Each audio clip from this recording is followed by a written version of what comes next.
Hello po sa inyong lahat mga ka-crypto. Ako po si Pinoy Crypto Trader at sa video na ito ay atin pong pag-uusapan ang tungkol dito kay XRP.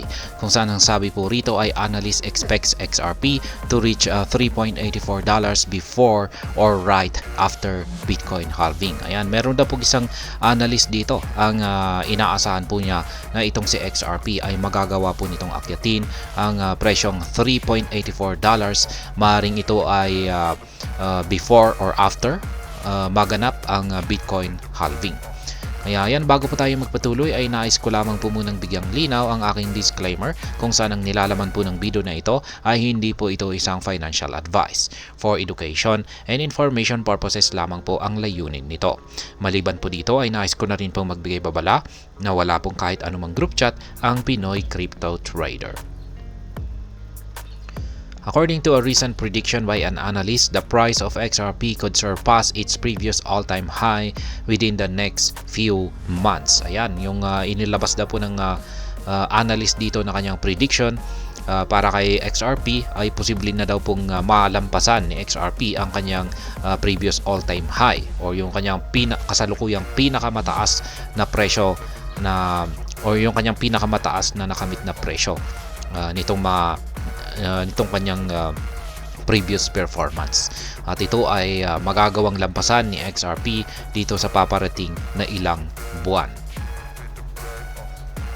Leb predicts that XRP will surpass $3.84 all-time high before or right after Bitcoin's upcoming halving is slated for next month. Kaya ayan na nga.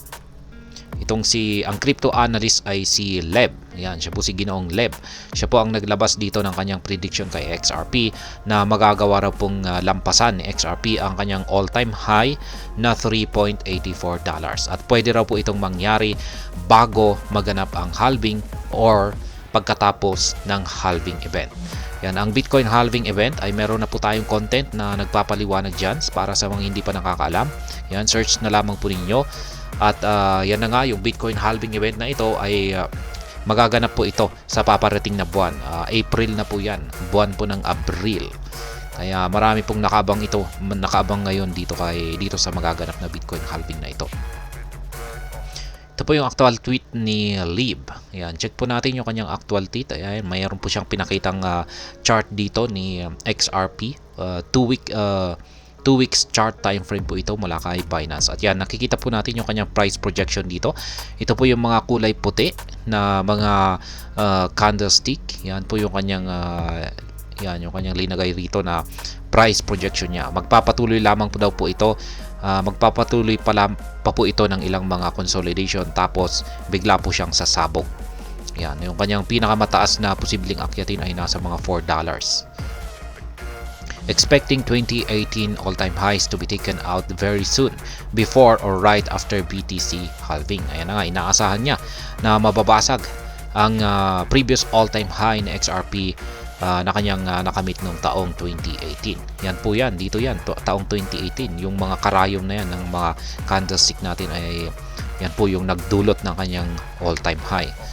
Kaya, ayan, sabi ni Ginoong Lib Crypto rito ay malalampasan na po ito or magtatala ng panibagong all-time high itong si XRP dito sa nalalapit na ilang buwan. Ayan. Maliban po kay Ginoong Lib Crypto ay marami na rin pong ibang mga crypto analyst ang naglabas ng kanyang bullish prediction dito kay XRP. Yan, meron po tayong na content yan sa nakalipas na video kay XRP na naglabas na rin ng kanyang prediction na mahihit ni XRP ang presyong $5.85. Yung iba naman ay mas mataas po yung kanilang mga price forecast na posible raw pong umabot pa ng $14.6 itong si XRP. At ayan, hanggang dito na lamang po tayo sa video na ito. Sana po ay inyong nagustuhan ang aking paliwanag dito. Kung inyo po itong nagustuhan ay pakiclick lamang po ang like button nito. Para naman po sa mga bago lamang dito, kayo po ay aking inaanyayahan para mag-subscribe.